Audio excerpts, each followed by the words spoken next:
December 20, 1995.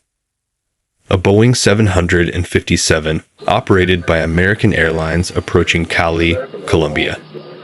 The pilots have committed a number of errors that they are unaware of, and it is midnight and foggy outside. Unintentionally steering the aircraft off track, the crew is now flying straight for a mountainside. Given that this is a classic example of pilot error, how could a skilled crew have made such a mistake? What takeaways have been drawn from this experience?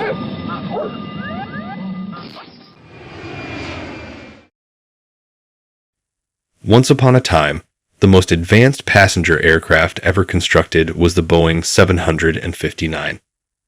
Although the aircraft is starting to be retired now, in the 1990s it was considered state-of-the-art, and every airline want to have one in their fleet. This is a medium-sized, narrow-body aircraft designed for long-haul travel. It had brand new GPS equipment and avionics installed. Dozens of these aircraft were operated by American Airlines, many of which were based out of Miami, the airline's hub for Latin America. From here, American Airlines 1995 today. Millions of people from all across the Americas are traveling home or seeing relatives for the holidays, so the aircraft is full. The 757 is almost completely occupied, and at a little after 6:03 p.m., American Airlines Flight 965, which is traveling southward towards South America, takes off 2 hours late because of severe traffic in Miami. Nicholas Tafuri, 57, was the flight's captain. While the captain has over 2,000 hours of flying experience overall, First Officer Donald Williams, 39, has nearly the same number of flying hours in the 757. The members of the cabin crew were all native Colombians who had worked the route for other airlines and had flown it several times. They had chosen to board the trip in order to spend time with their families back home. There was nothing unusual for the majority of the flight. First Officer Williams was flying this trip for the first time, whereas Captain Tafuri had flown it previously. Alfonso Bonilla Aragon Airport is the final destination of Flight 965. Situated near the terminus of an elongated valley, tall mountains on both sides of the city keep it confined, so aircraft headed north must fly down this valley towards the airport. It is anticipated that the crew of Flight 965 will land from the south on December 20, 1995 in the evening.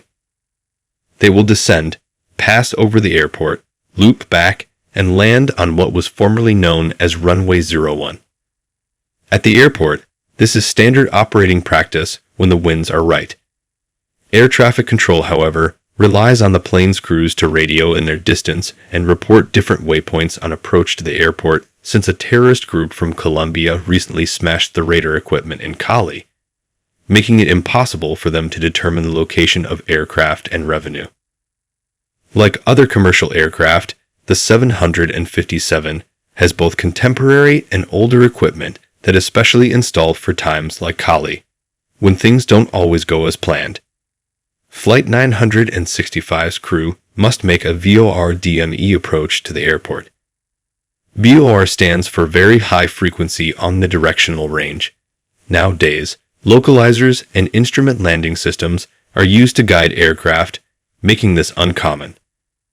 An airport beacon emits a signal on a designated radio frequency, and a pointer or needle on the cockpit displays indicates the direction from where the signal originates.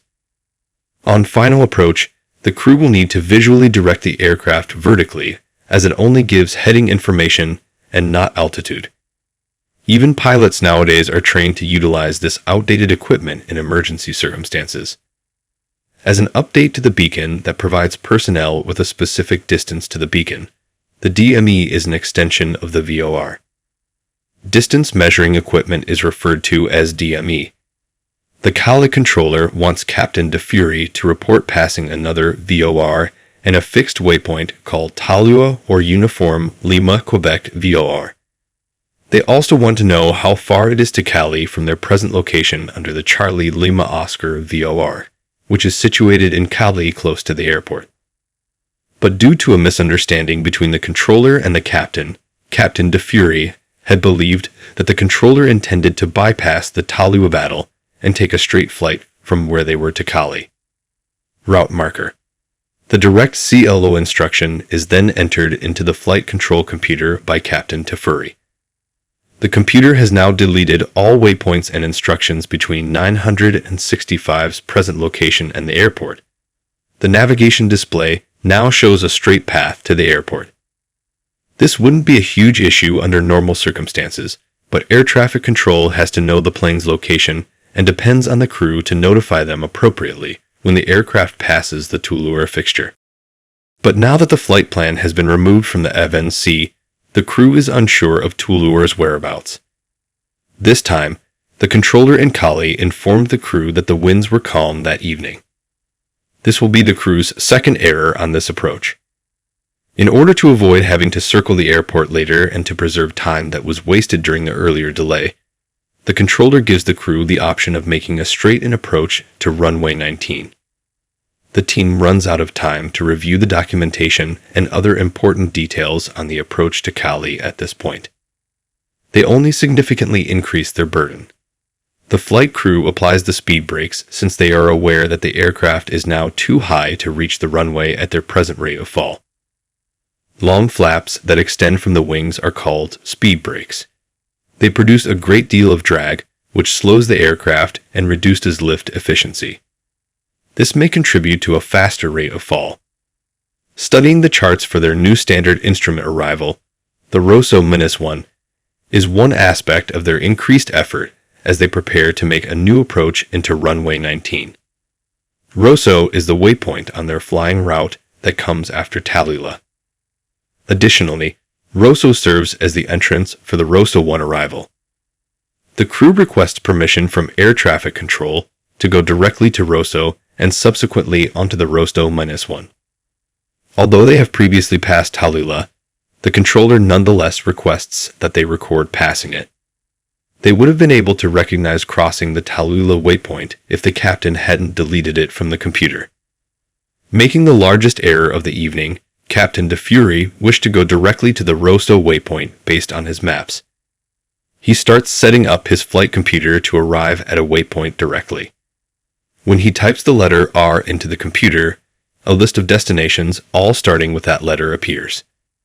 The Rosso waypoint was not discovered in the computer's database, despite the Boeing 757 flight computer's default programming to prioritize the shortest distance from the aircraft while searching for the best match.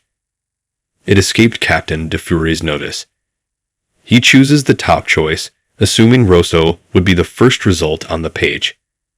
Then he instructs the flight computer to fly to that waypoint, which is more than 200 kilometers distant and closer to the Colombian action than the waypoint he intended to fly towards Rosso.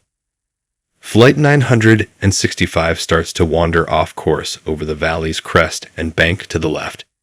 They are clueless as to what is happening here. Realize what a grave error they have just committed. The crew is too preoccupied examining the charts to notice that the aircraft is now falling into a separate valley that is parallel to the one they should have been flying down. The plane is still descending, and the speed brake is still prolonged. The crew doesn't recognize for nearly a minute that the aircraft has deviated sharply, of course. They attempt to go back on track for Cali by turning the jet back to the right and flying west while feeling lost and confused. But they don't realize it because they can't see in the dark. A massive mountain range suddenly stands between them and their planned flight route. The aircraft crew gives up and agrees to attempt flying straight to the airport in Cali instead of reporting the Taliwa waypoint. But now that the aircraft is below the mountain peaks and it is pitch black night, they are unable to see the mountain that is just in front of them. A pilot may find it almost impossible to see the horizon and any unlit objects while flying at night, particularly over an area of the globe with a low population. In the cockpit, the Ground Proximity Warning System, or GPVLS, sounds. The pilots can tell that there is steep terrain nearby by this sound. The pilots engage the engines of the aircraft at this point and pull back on the control column. but they also neglected to press the wing's speed restraints. Just minutes ago, these speed brakes were engaged, and now they are impeding the plane's ascent. The aircraft starts to rise much more slowly than usual. The 757 smashes into a mountainside as Captain DeFury attempts to pull it higher by running the engines at full power, but it is too late. The sound of the trees striking the fuselage is mentioned by crash survivors as the final thing they heard before the crash. 6 people made it out of the collision alive. Mauricio Reyes was the first person to escape from the fuselage. Additionally, he succeeds in rescuing Mercedes Ramirez Johnson from the debris.